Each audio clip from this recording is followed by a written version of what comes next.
So 18th of June 2025, we got news that the Oyo State Executive Council had approved 63.47 billion for renovating the Govt House.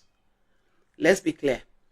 Oyo State's internally generated revenue for 2024 stood at 65.28 billion. Yet in one sweep, the government has committed nearly the entire yearly IGR to a single renovation project. Let's reason this. Does it make sense? If I were the governor of Oyo State, I would never approve 63 billion of public funds to renovate a building that has remained largely unused for 6 years, especially when the governor and the deputy governor have lived in their private residences throughout their tenure. Instead, I would leverage strategic public-private partnerships. I will convene a roundtable with leading banks, construction firms, and corporations operating in Oyo State. I will challenge them to take ownership of renovating different wings of the Govt House. In return, each wing could be named after them in recognition of their support. This is how governance should work. Be innovative, be inclusive, and be physically responsible.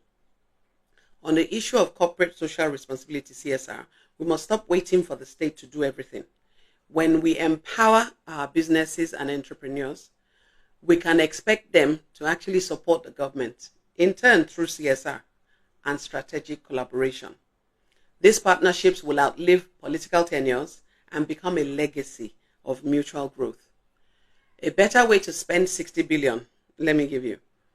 With 60 billion naira, we can empower 20,000 entrepreneurs across Oyo State with 3 million naira each.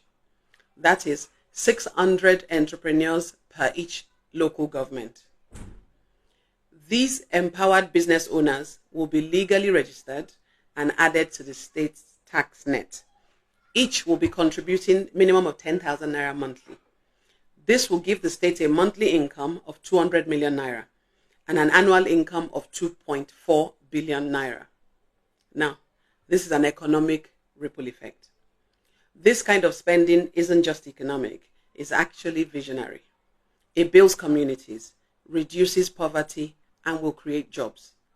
What does a lavishly renovated Govt House do for a common man? Nothing. My candid advice, as someone who loves the state, that's deeply invested in the growth, I respectfully urge His Excellency Governor Seyi Makinde to review this decision.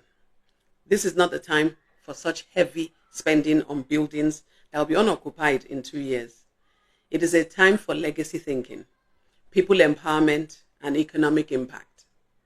When the late Governor Ajumobi was in office, may his soul continue to rest in peace, our Governor Seyi Makinde gave him candid advice and possible solutions for a better Oyo.